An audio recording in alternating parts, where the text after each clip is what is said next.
Hi there, I'm Jennifer Terri. I make Philippine travel updates.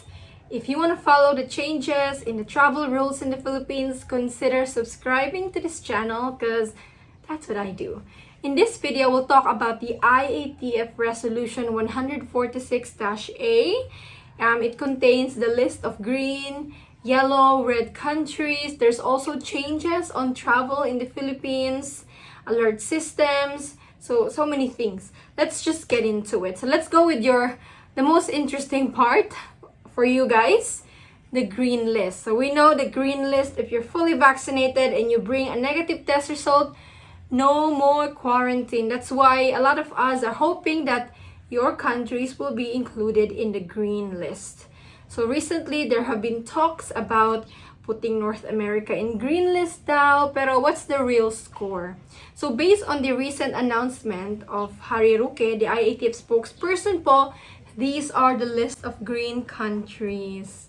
So guys, if you're looking for US, Canada, or Saudi, UAE, Qatar, yan, Kuwait, countries where there are so many Filipinos, sa mga bansang masyadong maraming Pilipino, unfortunately po, wala pa din. Parang, it's almost the same lang sa last list. Diba guys? In fact, the list is exactly the same except that 3 countries or territories were removed.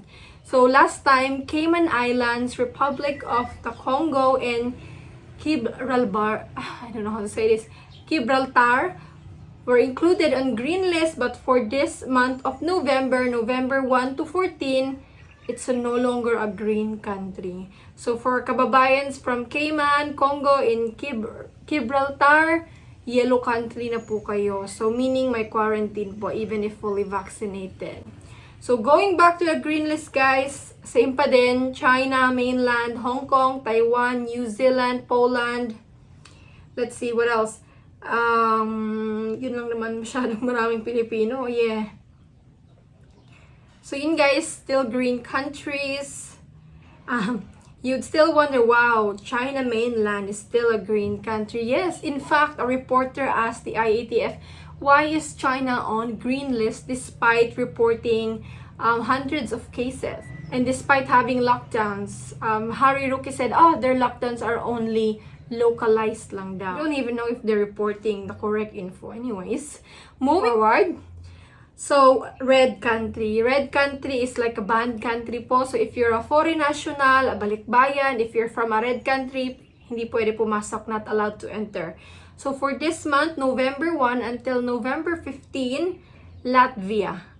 Latvia po is a red country. So, sa mga Pilipinong nasa Latvia, hindi pa po pwedeng umuwi. Latvia is a country somewhere in Europe.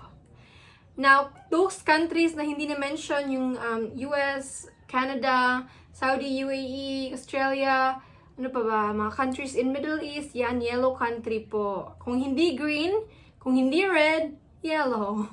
So, automatically, you are listed as yellow country. It means there is still quarantine 5 days, 5 to 6 days if you're fully vaccinated, while if you're unvaccinated, it's 8 days. Moving forward, now this is the positive news.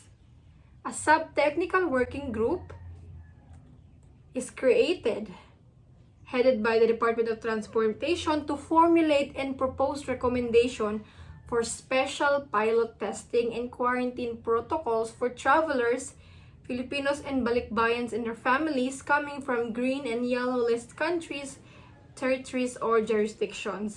So, diba, yun nga, the hot topic that we've been talking about for over a week na, that there is a pilot testing that was suggested by airlines and government agencies in which, if you're fully vaccinated, if you're from a yellow country, no quarantine. And the main country na hina-highlight is North America, US, Canada. But don't worry guys, it doesn't mean na yung dalawang countries lang yun. Pilot testing pa lang, baka sa kanila magsimula at saka spread na to other yellow countries. And you can see here naman in the announcement of the IATF, see, special pilot testing coming from green and yellow list countries. So, hindi naman sinabing from North America only, di ba? Sinabi nga green and yellow list countries. I'm confident naman that it will be expanded. If it starts with North America, okay, but then will be expanded to other countries. So you can see here, yellow and green list countries, sinabi nila. Moving forward, this is also an improvement on international travel in the Philippines. So we talked about, I think, 1 month ago, that the Philippines will again accept transit, international transit, but limited to only green country. Hey. For now, starting November, it will be expanded to yellow countries. So if you're coming from US or somewhere in Asia, Thailand ba, Vietnam, Hong Kong, you can transit in Manila Airport in NAIA. Okay? The limited international transit hub operation shall be expanded to yellow list countries or territories or jurisdictions, limited to airside transfers between Terminal 1 and 2 and within Terminal 3 of NAIA, and further limited for countries that is in green or yellow. Another thing on the IATF new resolution is Vaccinated PH. So I've shared this to you on my community tab that some areas in the Philippines are already accepting vaccination card or certificate instead of taking a negative test result. So mas tipid na siya, guys, if you're fully vaccinated. Like some areas even only accept fully vaccinated like Coron. So these areas po, you can use vaccination card or certificate to travel domestic. Hindi na kailangan ng negative test result. And Vaccinated PH will be open for domestic use because before this announcement, only international travelers, mga OFWs na alis ng bansa or even non-OFWs na alis ng bansa ang kumukuha ng Vaccinated PH. With this announcement, you can get your Vaccinated PH vaccination certificate kung vaccinated ka sa Pilipinas at gusto mo mag-travel sa isang lugar na humihingi ng vaccination card or certificate.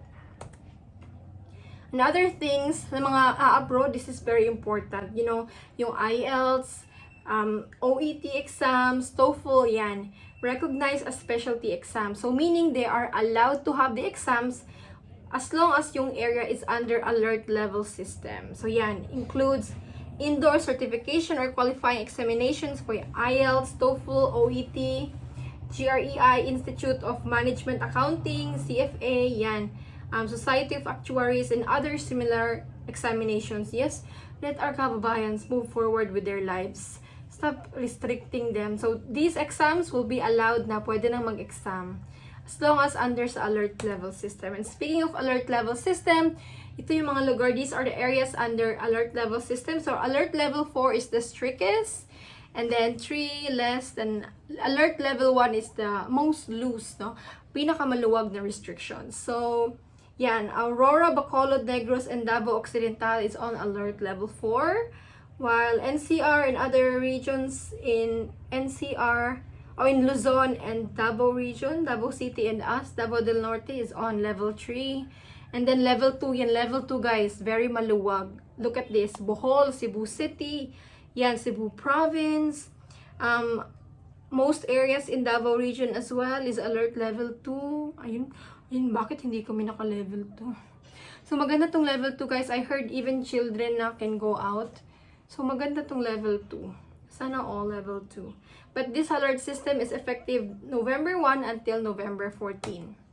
While other areas in the Philippines are still on GCQ, MEGCQ, ganyan, restrictions. So, unfortunately, Mountain Province, Catanduanes, and Zamboanga City are on MECQ. That's a strict level. No indoor dining, no tourism activities. Pangit yung MECQ, guys. While GCQ yan, with heightened restrictions, itong Abra, Cagayan, Isabela, and then yan, GCQ, maraming areas. GCQ is fine, guys. Okay lang yung GCQ. You can do indoor dining, you can have wedding, birthday celebrations. Pwede.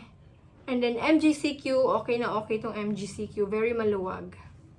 While on the vaccination rates in the Philippines, 34.75% of the adult population are fully vaccinated, while 40.72% have received their first dose. Yan, malapit na, guys. So please get vaccinated if you're in the Philippines or before traveling to the Philippines. We still have a lot of cases. You really don't want to be sick here. It's expensive. Hospitalization here in the Philippines, guys, is very expensive. When I got hospitalized for only 2 days, I mean, private room yun, pero I spent almost 20,000 just for 2 days. Tapos it was just very basic lang yung sakit ko. So mahal magkasakit dito, guys. While in National Capital Region, 95% have received their first dose, while 86.93% have been fully vaccinated. So NCR, areas in Manila are so far ahead with their vaccination rate compared to the other areas in the Philippines. So that is all for the IATF newest resolutions. Let me know if you have any questions. I'll see you guys with another video. And yeah, may quarantine pa din, and still foreign tourists are not allowed. But hey, at least meron ng sub-technical working group. It means na-approve yung pilot testing. Hindi na, soon it will be announced when would it start and who will participate in it. I will let you know if we get more info. But for today, October 29, this is all the update. I'll see you tomorrow. Stay safe and God bless. Bye.